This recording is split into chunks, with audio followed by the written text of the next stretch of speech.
उठाया कि मृत व्यक्तियों के जो है सर्टिफिकेट बनाए गए हैं, पूरा क्या मामला है? सर मुझे 2 सर्टिफिकेट आए थे मेरे पास, क्योंकि मैं हरियाणा CSR सब कमेटी का मेंबर हूँ। तो मेरी ये ड्यूटी बनती थी ये कि भाई मैं जो रेड क्रॉस में मुझे घपला पता चल रहा है तो मैं क्यों ना उस घपले को उजागर करूँ। तो मेरे को किसी ने 2 सर्टिफिकेट फोटोस्टेट मेरे व्हाट्सएप पे करे थे कि ये डेथ पर्सन के हैं। तो मैंने उनको सच्ची ना मानकर मैंने एक सर्टिफिकेट जो मेरे जानकर का जिसका बच्चा एक्सपायर हो गया था उसका आधार कार्ड, तो मैंने किसी के माध्यम से वो आधार कार्ड मंगवाया और उस आधार कार्ड को भेजा। और मैंने क्योंकि वो डेथ सर्टिफिकेट था तो वो बोले जी 1000 रुपये लगेंगे। तो मैंने अपने मुंह से कहा कोई बात नहीं, 1000 लगें या कुछ लगें, तेने ये सर्टिफिकेट बनवा के लाना है। तो उस आदमी का किसी के माध्यम से जो जिसकी मृत्यु हो चुकी है उसका सर्टिफिकेट, फर्स्ट एड का सर्टिफिकेट, ड्राइविंग लाइसेंस में जो सरकार ने कंपलसरी कर रखा है, मैंने उसका खुद ये सर्टिफिकेट है ना किसी के माध्यम से बनवाया। तो ये इतना भारी घपला मुझे जब पता चला तो मैंने ये सोचा कि जो लोग रेड क्रॉस के अंदर अपनी सरदार से गरीब आदमियों के लिए, असहाय के लिए ये संस्था है और उनको दान देने के लिए या उनको सहायता करने के लिए अगर उनको ज़रूरत पड़ जाए तो उसके लिए ये संस्था है। और इस संस्था में अगर इतना बड़ा घपला चलेगा तो मेरी आत्मा नहीं मानती कि मैं इस संस्था में ऐसा घपला होने दूँ। तो अब ये सर्टिफिकेट मृतक के मैंने बनवाए। तो आपका कहना है कि आपने किसी का आधार कार्ड भेजा और उस आधार कार्ड जो मृतक का था, हाँ जी, उसके आधार पे उन्होंने वो बना दिया। बिल्कुल कोई बिल्कुल जांच नहीं करी, कोई जांच नहीं करी। जबकि आप ये देखो कि अगर वहाँ जहाँ रसीद करती है वहाँ पर रेड क्रॉस कार्यालय के बाहर कैमरे लगे हुए हैं। कोई भी आदमी अगर रसीद कटाता है या आता है या कुछ भी करता है तो उस कैमरे के अंदर रिकॉर्डिंग होगी। वो आदमी जो मैं आपको बताई है 3 आदमी, क्या वो आए कि नहीं आए, वो कैमरे में आपको पता चले। 2 11/6 के बने हुए हैं, एक 21/6 का बना हुआ है। तो उनके आप डिटेल निकाल के देख लीजिए वो आदमी है कि नहीं है, जिंदा है कि मरे हुए हैं। उनके परिवार वालों से पूछ लीजिए। अगर मैं कहीं दोषी हूँ और मैं ये कहता हूँ कि भाई अगर ये मृतक नहीं है तो मेरे खिलाफ कोई भी कानूनी कार्रवाई कर सकते हैं। तो आपने इसकी शिकायत कहाँ पर करी? मैंने इसकी शिकायत प्रधानमंत्री महोदय को करी है, मैंने CBI के डायरेक्टर CBI को करी है, विजिलेंस विभाग को करी है, अपने गवर्नर साहब को करी है, CM साहब को करी है, और अपने head office Indian red cross society का जो हमारा हेड ऑफिस है नई दिल्ली, और जो हरियाणा सरकार का हमारा यहाँ हरियाणा में रेड क्रॉस सोसाइटी का है, उनको करी है मैंने शिकायत। और मैंने ये कहा है उस शिकायत के अंदर कि निष्पक्ष जाँच करवाई जाए ताकि ये पता चले लोगों को जो सोसाइटी में पैसा दे रहे हैं, इतना बड़ा दान अगर आता है तो उसका हिसाब होना चाहिए ना। ये नहीं है कि भाई है ना, आपने ये देखा होगा उस सर्टिफिकेट पे क्या रेड क्रॉस सेक्रेटरी के साइन है। रेड क्रॉस सेक्रेटरी के जो आज वो वाजिद अली जी हैं, उनके उससे बतौर वो सेक्रेटरी काम कर रहे हैं, लेकिन सेक्रेटरी के जो उस पर साइन है वो और दूसरे के साइन है। और जब जेल रेड क्रॉस ने सेक्रेटरी और दूसरा वाजिद अली के अलावा नहीं बनाया तो ये साइन एज ए सेक्रेटरी कौन कर सकता है? कोई नहीं कर सकता। तो ये कहाँ से ये उसके साइन आ गए? अगर आप डेलीगेट पावर करते हो तो फोर करके कर सकता है, ना कि बतौर जिला सचिव, रेड क्रॉस सचिव के नाते उस पर साइन हो सकते हैं। से कोई फोन अधिकारी से कोई संपर्क हुआ? मेरे पास आए हैं, लेकिन मैं आपको देखो इस उजागर नहीं कर सकता। ये समय आने पर मैं जो इंक्वायरी चलेगी तब मैं आपको सारी चीज़ बता दूंगा। दूध का दूध पानी का पानी कराना चाहता हूं, क्योंकि ये संस्था गरीबों के लिए बनी है, असहाय के लिए बनी है, पीड़ित जो अपना गुजारा नहीं कर सकते उनके दान के लिए बनी है। और ये बनी इसलिए थी कि जो भी असहाय है, गरीब है या विधवा है, उनको तुरंत सहायता मिले, या वो विधवा की कोई बच्ची की तुरंत सहायता की ज़रूरत हो, उसमें ये दान दिया जाए, और उसके लिए संस्था है। तो इसमें जो फीस का प्रावधान है वो 300 रुपये का बताया गया और आप कह रहे हैं कि पैसे ज़्यादा लिए। बिल्कुल 300 रुपये का प्रावधान है। यहाँ पर ऑफलाइन रसीदें कटती हैं, जबकि पूरे हरियाणा के आप देखें ऑनलाइन 300 रुपये की रसीदें कटती हैं, और एक ट्रेनिंग दी जाती है इसमें 1 दिन की।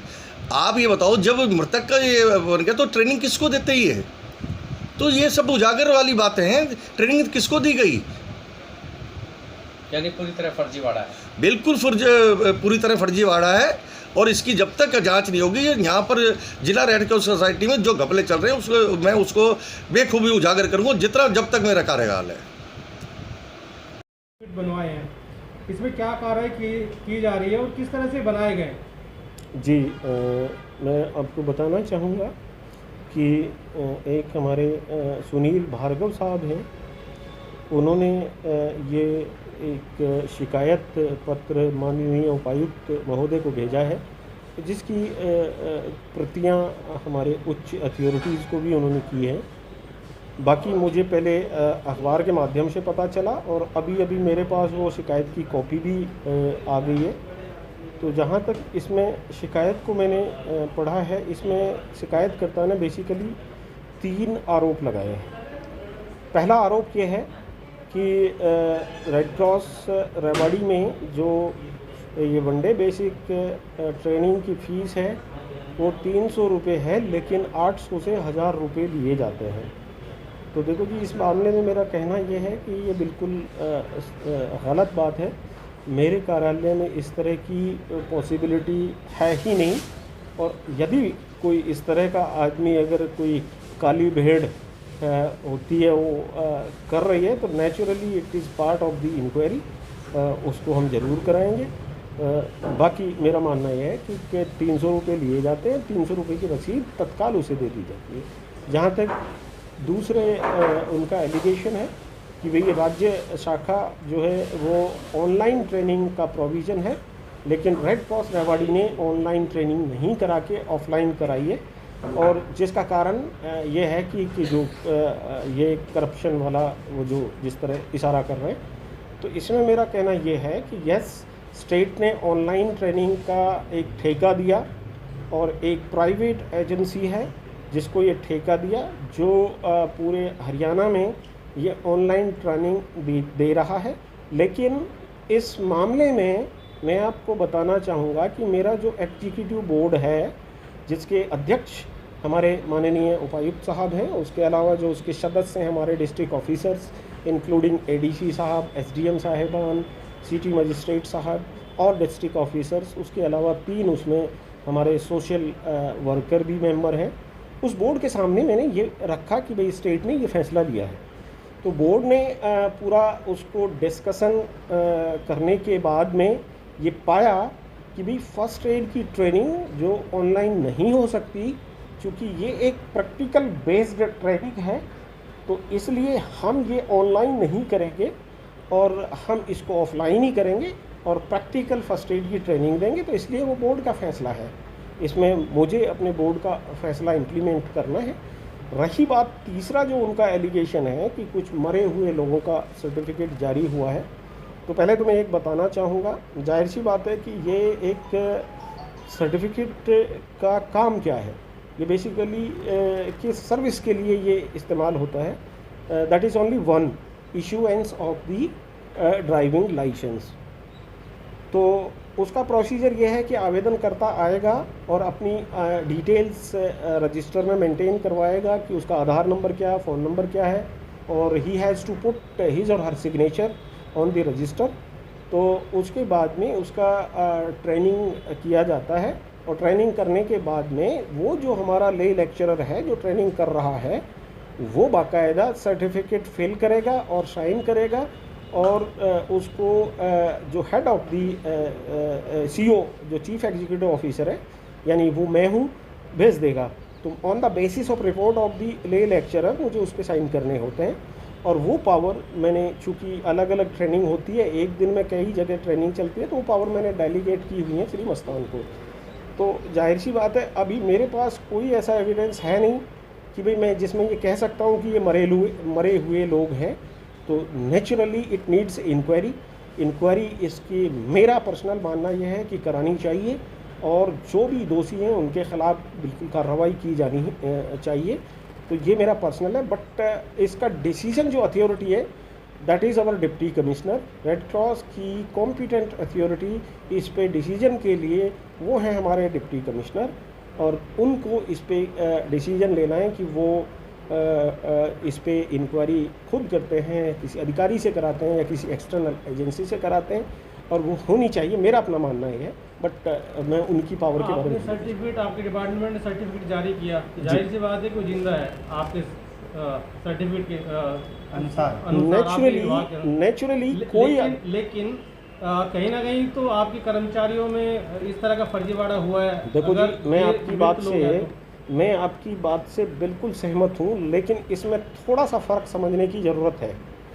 जैसे आपका सर्टिफिकेट इशू होता है, जाति प्रमाण पत्र होता है, रिहायशी प्रमाण पत्र होता है, तो उसके लिए बाकायदा there is a provision for verification of the identity.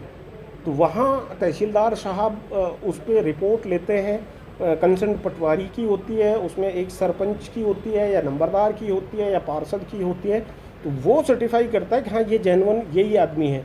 But यहाँ जहाँ तक इसका फर्स्ट एड का, तो यहाँ कोई वेरिफिकेशन का प्रोसेस तो है नहीं। बंदा आता है, वो अपना आधार कार्ड देता है। यदि कोई बंदा आधार कार्ड नंबर नोट करा के वही नाम लिखवा रहा है, जाहिर सी बात है तो फेस का आइडेंटिफिकेशन हमारा नहीं होता है। तो जिन लोगों ने ये किया है, ये नोइंगली किया है, उसने नोइंगली ये किया है ताकि मैं इनको क्योंकि वो एक केवल ड्राइविंग लाइसेंस के लिए यूज़ होता है और वो हो नहीं सकता, क्योंकि जैसा आप बता रहे हैं कि वो डेड है, तो अभी तक तो वेरिफिकेशन में हमें पता नहीं है कि ना हमारे पास कोई डेड। मैं आपसे ये पूछ रहा हूँ कि अगर मैं किसी का XYZ किसी का भी आधार कार्ड लेके आता हूँ और मैंने वो आधार कार्ड के बेस पे रजिस्ट्रेशन करा दिया ट्रेनिंग के लिए, सर्टिफिकेट बनवाना है, जी, तो आप बना दोगे? देखो जी, बात ये है, मैंने आपको ये कहा कि जो आधार लेके आ रहा है, आधार वो दे रहा है, तो आधार में जो नाम लिखा हुआ है वो नाम वो अपना वो ही बता रहा है कि मेरा आधार ये है, इसको लिख लीजिए, ये मेरा मोबाइल नंबर है, फिर वो ही सिग्नेचर कर रहा है। इसका मतलब जो बनवाने आया है वो इंटेंशनली फॉर्जरी करने के लिए आया है। उसके मकसद आप बेहतर तरीके से समझ सकते हैं कि उसको गलत इस्तेमाल किया करने के लिए ही वो बनवा रहा है। वो बनवा रहे हैं लेकिन आप बना भी रहे हैं, दोनों चीज़ें हैं ना। नेचुरली आप सही कह रहे हैं। मैंने ये कहा कि वो जो हम बनाया है, हमें अगर इस तरह का वेरिफिकेशन प्रोसेस हो जिसमें वो पकड़ा जाता तो सर्टिफिकेट इशू नहीं किया जाता और उसको अंदर जेल के अंदर भिजवाया जाता। चूँकि यहाँ उसका वेरिफिकेशन का देयर इज़ नो प्रोविज़न, बंदा खुद आके कह रहा है कि मेरा नाम ये निखिल गुप्ता है और मैं ही निखिल गुप्ता हूँ, वो ही साइन खुद रजिस्टर पे भी कर रहा है। तो अगर वेरिफिकेशन प्रोसेस होता तो ज़रूर, लेकिन हम वॉचफुल होंगे जी अब आगे। उसकी लाइव में कोई फोटो खींचते हैं उस समय जब वो यहाँ ना, आता है, कोई अगर हम ये देखें कि उसकी जगह कौन बनवाने आया था, जी, जी, तो उसका कोई प्रूफ हमें मिल सकता है कि देखो जी, कौन आया? बिल्कुल उसका रजिस्टर में जो सिग्नेचर है वो हम दे सकते हैं जी आपको। जो उसने नंबर लिखवाया है वो भी हमारे पास मेंटेन्ड है, जो फ़ोन नंबर लिखवाए वो भी हमारे पास मेंटेन्ड है, बाकायदा उसके खुद के सिग्नेचर भी हैं जो भी आया है। फोटो या CCTV ना, ऐसा कुछ नहीं है। बाकी अब जैसा ये इंसिडेंट हुआ है तो मैं ज़रूर चाहूँगा कि उधर कैमरा भी लगे। और बाकी मैंने आपको बताऊँ कि ये जैसे ही इंसिडेंट आई है तो मैंने इसमें एक फुल प्रूफ सिस्टम भी डेवलप कर दिया है, वो उसके बारे में भी मैं आपको बताना चाहूँगा कि हमने अब ये चीज़ जो हुई है कि कोई भी आदमी कॉन्स्पिरेसी करता है तो वो सक्सेस ना हो, उसके लिए मैंने सिस्टम को थोड़ा डेवलप कर दिया है। उस सिस्टम में बाकायदा मैंने ये कहा है कि भाई जो भी कैंडिडेट ट्रेनिंग के लिए आ रहा है, he has to put his or her detail on the application form, he has to place a photo, latest photo, उसके बाद he has to attach a ID, और उसके बाद वो अपना डिटेल्स को सिग्नेचर से डिटेल करेगा। तो ये आप देख भी सकते हैं कि ये मैंने किया है कि जो भी करेगा पहले he has to fill the form, put the signature, उसके बाद ये हमारे अकाउंट सेक्शन में जाएगा, अकाउंट सेक्शन में भी enter the accounts detail, then उसके बाद जो हमारा ले लेक्चर है उसके पास आएगा। तो on the basis of his observation वो डिसाइड करेगा कि भाई दैट इज़ जेन्युइन केस, इसलिए इसको प्रोविजनली अलाउड करेगा। यदि उसको लगता है कि ये गलत है, मिसमैच है, तो ही विल रिजेक्ट, और रिजेक्शन रीजन भी उसको मेंशन करना पड़ेगा। तो इससे उसके अलावा मैंने ये चूँकि वो एक रजिस्टर पे ही साइन ले रहे थे, but there must be a attendance system batch का, और जैसे ही ये 11 बजे ट्रेनिंग होगी, 4 बजे उनको सर्टिफिकेट दिया जाएगा, तो at the end of the class जो कैंडिडेट है he has to put his signature, we call it attendance report. तो ये भी बैच वाइज रिपोर्ट होगी, इससे भी वहाँ क्रॉस चेक हो जाएगा। उसके बाद इस डॉक्यूमेंट के बेसिस पे वो जो ले लेक्चरर है वो सर्टिफिकेट फिल करेगा और फिर वो सेक्रेटरी के सम्मुख प्रस्तुत करेगा।